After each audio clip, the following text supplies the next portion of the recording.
Hi, IWF. We're here with our wonderful state attorney, Katherine Fernandez Rundle. Welcome, Kathy. Thank you so much. I'm so delighted to be here. I love IWF, right? There's just an incredible group of women, and being interviewed by you is a little daunting. You're quite the exceptional lawyer in our town. I think my questions will be softballs. Why don't we start with you telling us about your professional journey and how you got to be state attorney, and then what you're working on now. I know you've been in office for a long time. So I was really very blessed. So I went away to University of Cambridge Law School in England and lived over in Europe for 5 years. But And you when were a Kane before that. Don't forget about, weren't you a What? Kane Oh, before I that? was a Kane. That's right. It's all about the you. Okay, Melanie, I got it. I guess as the interview, you do have some authorship rights here. So, yes, my parents actually met at the University of Miami. My son is a graduate of University of Miami. I'm a graduate of University of Miami undergrad.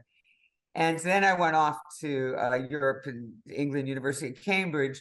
And my father thought I was absolutely crazy, like, yeah, why are you going over there? And I did, and it was a wonderful experience. And when I came home that summer and graduated, I told him I wanted to go back to The Hague, and I wanted to fight for human rights violations around the world. It just tugged at my heart when living over there. I could really see it and feel it. And then he said to me, "You're going to go to The Hague and do what?" He says, "Wait, why don't you go to the state attorney's office for the summer? You just can't hang out during the summer." So I said, "Okay, I'll go there." I came here thinking I would just be, a summer intern, paralegal. They told me I was overqualified. And then they said, no, we'll cut, please. And they took me down to meet the state attorney. And the state attorney looked at me and says, "Why do you want to be an assistant state attorney?" And I said, "Oh, I don't want to be in the business of putting people in jail. No. I'm just here to learn." And anyway, the long story short is that I fell in love with the office and realized I didn't have to go thousands of miles away to address human rights violations when I could see them right here in my own backyard. So for me, it was just a blessing. It was, it was something that I was very luckily found. And it's been my purpose. It's been a blessing to be able to do the things that I've been able to do, not alone, because it's all about collaboration, but I work with a great team. We're on a mission. And as long as they can eat and have shelter in this expensive community, they want to do good for the community. So that's kind of the short version of how I got here. And then, of course, the rest is history with respect to Janet Reno. Actually, Janet and I were at the opera one night, and I'll never forget it, like it was yesterday. And we were getting phone calls about the two nominees that Bill Clinton had proposed that had, were a bunch of different reasons, mostly women reasons, by the way, I might add. Yeah. But then she got the call that she was going to get a call to be interviewed. And so I took her to the airport. And let me tell you, you don't go to the airport with Janet Reno incognito. But we thought we were incognito. So I took her to the airport, and she said, "Hold the fort." And so I have been holding the fort ever since. She came to visit a couple times. I kept getting out of her chair. And I said, "No, that's your chair. That's your chair." But that was a blessing too, that she got that appointment in Washington. I couldn't go. She wanted me to go with her, but I had children, and it was right after Hurricane Andrew, and I had lost my house, and my mother was living alone, and I just couldn't go. And so look at what happened. I got the appointment, and then I ran for office, and I've been lucky ever since that the people, I think, wonderful team of people over here. Yeah, and well, I have I have a decent understanding, I would say, of what you do there. But why don't, for our non-lawyer members, you sort of describe the scope of your job there? It's a huge job. So yes, and I know that's really one of my failings, is I don't message very well as to who we are and what we do. So we are the local prosecutor for this community of almost 3 million people. There are 37 municipalities that fall under our ambit, 35 police departments, other local and state and federal law enforcement agencies that we work with and collaborate with. We're about the fourth largest prosecutor's office in the United States of America. We have nearly 1,300 employees, 350 lawyers when we're fully staffed, 250 support staff. We handle tens of thousands of cases during the year. And that just sort of tells you, I mean, we have 9 buildings, and we're the only state attorney's office, by the way, that does child support enforcement. And the reason for that is we believe that's a form of crime prevention. The children that come into this world need the wherewithal to be able to survive the complicated world we live in. So essentially what happens is every time there's an arrest for most of your street crime things, burglaries, breaking into your home, breaking into your car, defrauding one of your property, rape, child assault, human trafficking, elderly abuse, child abuse, domestic violence, obviously murders and attempted murder cases. Whenever there's an arrest or an investigation, we're involved in that. And in terms of once there's an arrest, our job is to make sure that all the constitutional rights of the accused have been met, that the police did everything that they were supposed to do, that we have the right person and we have the right charges, and that we seek a just result. We're the lawyer that stands in court every morning, where at any given time we have 21 felony, circuit court, which is the higher trial court here. It's going, we got county court, we've got domestic violence courts, and every morning our young lawyers and old lawyers are in the courtrum fighting. More experienced, let's More say. experienced. Thank you. Thank you. I almost said like me. And they become the voice for the voiceless, and the advocate for the powerless, and for the victims and the children, and then we have victim witness advocates, and their job is to prevent further victimization of victims, right? And a victim stands in court and all she or he hears is the defendant has this right, the defendant has that right, the defendant's not ready. Not to say we agree with all the defendant's rights, by the way, but for the victim, it's like, oh, I have to come back and I have to tell my story. I took off work, I have children to take care of. Is there anything really going to happen? And so we have 100 now specialists by type of crime. A rape victim has very different PTSD than, say, a mother who's lost her child to gun violence. So we have specialization is really the name of the game for us. And finally, our philosophy is very victim-centered, victim trauma-centered, not just to try to make the victim as whole as possible, but it makes for better success for the prosecution. Because if your victim gets frustrated, gets triggered, you're not going to have a victim or a witness for that matter to proceed to trial with. And so it's I didn't mean to go into too much detail, but no, good point. And I think it's great for regular lay people to understand the scope and magnitude of your job and the job of the state attorney. Yeah, it's really amazing that I wish people could see the young men and women, especially the newer ones, who come here and they walk away from. I was just told this morning that I lost another lawyer to $270,000. I had to repeat it to make sure I heard it. And that lawyer, is someone that the public lost. And one of the things everybody always hears me talking about, probably ad nauseum, is we really need to appreciate these public servants. That's really what they are. They want to serve. And they don't mind the sacrifice, and they don't know they're not going to make a lot of money. But with the skyrocketing cost of living in Miami-Dade County and the salary, and I bet you'll be surprised, Melanie, you're one of the top lawyers here, but Tallahassee is paying our lawyers $61,000. Yeah. Yeah. And, you can't compete with other public sector, and you can't compete with private sector, forget that. And they can't find rent that's manageable and so on and so forth. So we are asking everyone who cares to allow us to continue to do this, and the legislature, they're friends, they get it. It's just they're trying to make up for decades of neglecting public servants that work for the state government.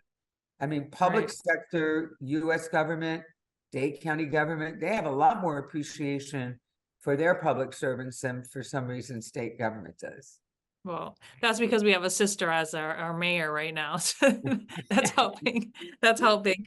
Well, 30 years at the state attorney's office, is there a particular professional achievement that you're proud of? Yeah, well, it's actually interesting. It's wonderful to have Daniela Levine Cava there, part of our sisterhood, that's for sure. Oh, I think there are a number of initiatives that I take pride in, but not because I did it alone, because I didn't. It really takes bringing all the stakeholders to the table. But I would say it started with creating domestic violence.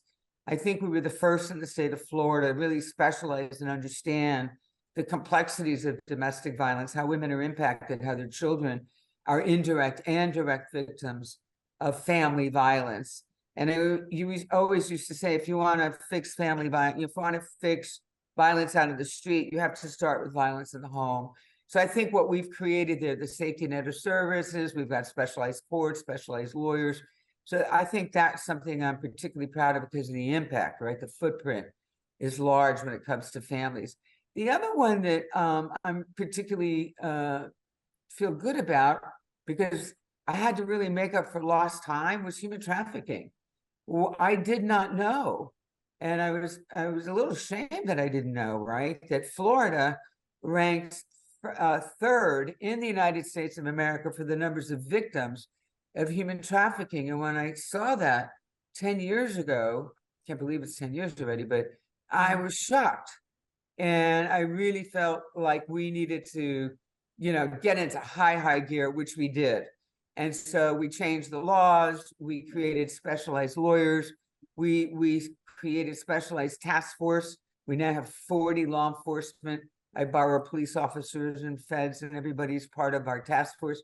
We now have the one of its only kind that I'm aware of human trafficking center in the country, and we've become a model. So I feel good about that because we finally turned the corner. If you're not looking for human trafficking, you're not going to see it. I think the laws that we passed over the years have made significant strides in terms of protecting victims, in particular, the Child Protection Act last year.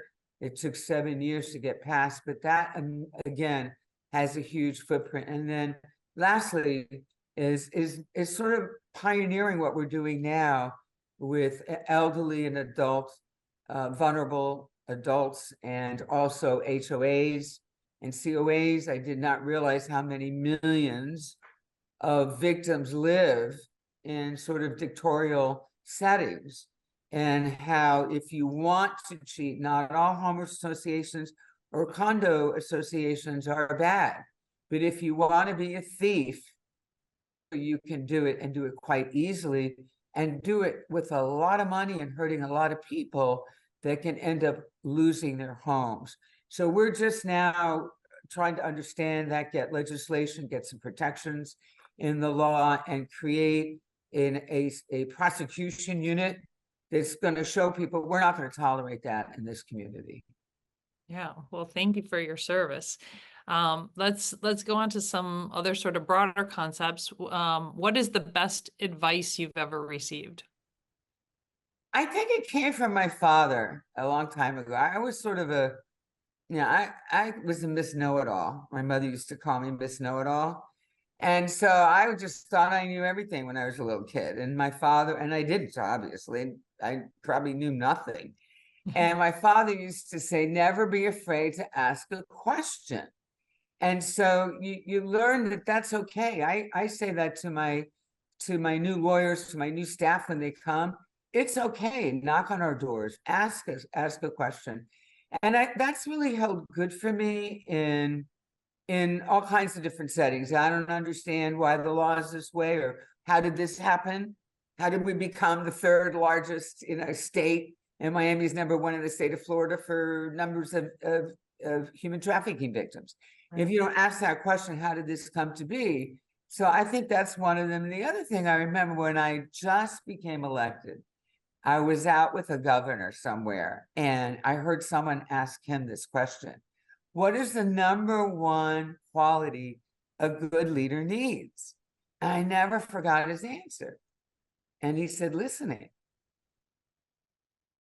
You need to be a good listener. What governor was that? That wasn't our current governor. No, I'm not falling into that trap. Okay, I'll move on. Well, it's actually a pretty good segue to the next question, which is, what are you learning about now? In terms of crime activities, or About anything. What are you learning about now? well, In actually, I have life? 3 books. Oh. Well, one I've almost through, right? But the other 2 books I deal with the Supreme Court justices, Ruth Bader Ginsburg. I haven't finished her book. But I also, somebody gave me, in terms of her biography, I still have that sitting on my desk. But then the other day, a friend of mine was at Art Basel and brought me a beautiful book. I'll lend it to you. I'll lend it to all my sisterhood that's on IWF that cares about this. But it's all her collars. And I didn't realize she had a lot of collars. I always picture the same one, probably you all do, pearly, lacy white, right? Mhm. But she had some incredibly beautiful art pieces. So that's why there's a whole book on each of those. And then I still have the book called First, about Sandra Day O'Connor. I Yeah. love the story. And so those are the new things I kind of want to learn about. So yeah. Great. What is a fact about you we couldn't find on the internet after 30 years in public service? I love to dance. Oh, I okay. love to dance. I've had to really, learn over the years that you're the state attorney, and there's a certain decorum and a certain way to behave and be ladylike and official, and you're not just you anymore. But my dream had once been to be a dancer. I would, if you put me in the dancing room, you put me on Broadway, even though I'm not built to be a dancer, I do sing. I took it as a young kid, and I just love it. Well, you can still dance with us. The conferences always have a lot of dancing. Yeah, I like, that's one of the reason I like the international meeting that we had in Houston. I don't know if you Yeah, went to that. We there met was, the of first course. Austrian, the first Yeah. female Austrian. That was awesome. But it was so nice to be out of town where I could dance a little bit. Yeah. Well, here we had a conga line, which I think was really, we almost broke the Oh, stage at our at our conference here. yeah. And Rosemary Barquette had one like that at her house. I hope she's not Yeah. listening. Yeah. Oh, she'll definitely listen, but she promised to play the guitar on her next birthday, and we can all Oh, dance. So. perfect, perfect. What is the book, podcast, or television show that you're recommending now? What recommending now? Okay, so I just finished the Medicis, Lorenzo, Lorenzo Medici, the Italian. Oh, okay, yeah. What an incredible story that is. I just finished it last week, the series of Lorenzo, who he was the one that really was the one that maintained all the beautiful art. Michelangelo, Leonardo da Vinci, Botticelli. He was really the curator. But anyway, so that's the latest. And before that, well, I loved Yellowstone during during the pandemic. And my all-time favorite used to be The Good Wife. And then it was Yeah. The Good Life. And then House of Cards, I loved. I was just so disappointed what happened when that fell. So and Law and Order is my mainstay. Late at night. Wow, really? That's fascinating. Yeah, I guess I just like lawyers. I don't know where Yellowstone came from, but the Cowboys. But yeah, no, I love all of those, But the Medici one's really good. The character development is the Yeah. latest. So What is an exciting or memorable adventure you had outside of your profession?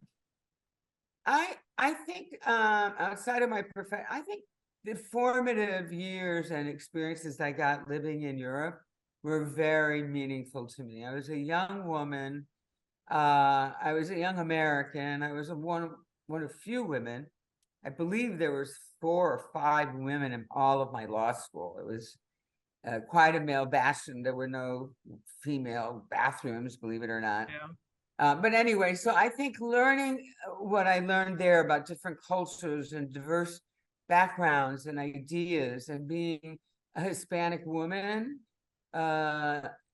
really made me appreciate being Hispanic and not sort of falling into the self-doubts that I had found from the way my mother's family treated her. She was a Fitzgibbons that was marrying a Fernandez, and so they abandoned her because she Oh, was marrying a Fernandez. And so I went over there, and it was okay to be different. It was okay not to be blonde-haired and blue-eyed and Irish or whatever, right? It was okay to be Hispanic woman. And so that was one thing. And the other thing was, I found myself becoming very patriotic. So I had always been sort of, I told you I was, I was kind of like a precocious young thing, my mother would say.